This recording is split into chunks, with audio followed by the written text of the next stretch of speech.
معزز سامعین اکرام، السلام علیکم ورحمۃ اللہ وبرکاتہ۔ آج جس موضوع پہ بات کریں گے وہ ہے کہ انسان کے ساتھ جو جن قرین ہے یہ بہت زیادہ لوگوں کے دماغوں میں ہوتا ہے کہ ہمذات جن کیا ہے، اور اسی طرح قرین جن کے بارے میں بہت سی جو ہے باتیں مشہور ہوتی ہیں۔ تو آج ہمذات اور جن کے بارے میں جو قرین جن ہے اس کے بارے میں کچھ تفصیلی بات کرنے کی کوشش کریں گے۔ تو سب سے پہلے یہ جاننا کہ ہمیں اللہ سبحانہ و تعالیٰ نے جس وقت پیدا کیا تو ہمارے پیدا ہونے سے پہلے دنیا کے اندر جنات آباد تھے اور وہ خون ریزی کرتے تھے۔ تو اللہ سبحانہ و تعالیٰ نے فرشتوں کو بھیجا اور اس کائنات کے اندر سے جنات کو ان جگہوں سے دور پھینکا جہاں پہ آ کے تو انسان آباد ہوں گے، اور ان کو کھنڈرات کے اندر پھینکا۔ تو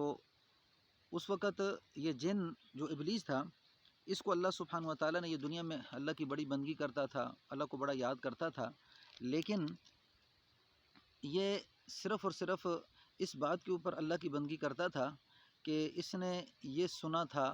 اور یہ سمجھا تھا کہ اللہ سبحانہ و تعالیٰ اس کائنات کے اندر ایک خلیفہ پیدا کرنے والے ہیں۔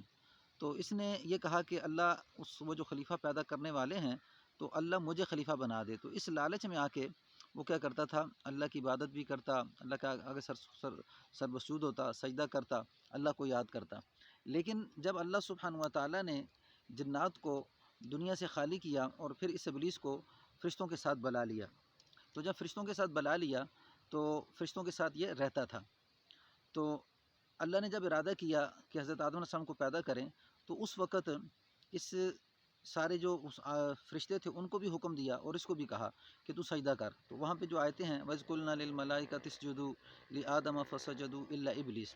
تو جب ہم نے کہا فرشتوں کو کہ سجدہ کرو تو سارے فرشتے سجدے میں گر گئے، لیکن یہ ابلیس سجدے میں نہ گرا۔ ابا واستکبر وکان من الکافرین، تو تکبر کرنے لگا اور انکار کر دیا اور ہو گیا کافروں میں سے۔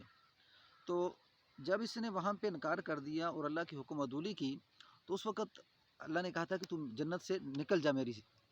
اب وہ جنت سے نکل گیا تو اس نے کہا تھا کہ اللہ آپ نے تو مجھے جنت سے نکال دیا، لیکن مجھے تو مہلت دے کہ میں قیامت تک آنے والے لوگوں کو تیرے راستے سے روکتا رہوں گا اور میں ان کو تجھ سے دور کروں۔ تو اللہ نے یہ کہا تھا کہ جو میرے بندے ہیں تو ان پہ کنٹرول نہیں کر سکتا، جا تجھے مہلت ہے، جو تو کرنا چاہتا ہے کر لے۔ تو پھر اس وقت سے اس شیطان نے یہ ٹھانی تھی کہ میں ان لوگوں کو کیا کروں گا، گمراہ کروں گا۔ تو پھر جو اللہ سبحانہ و تعالیٰ نے جو دنیا کی ترتیب رکھی، فرمایا کہ جس طرح میں ایک انسان کو پیدا کروں گا اسی طرح اس کے ساتھ ایک ساتھی جن ہے اس کو پیدا کروں گا۔ اور یہ اللہ نے اس کو صلاحیت دی ہے کہ جیسے ہی کوئی انسان پیدا ہوتا ہے تو یہ اپنے چیلوں میں سے، اپنی اولاد میں سے ایک جن کو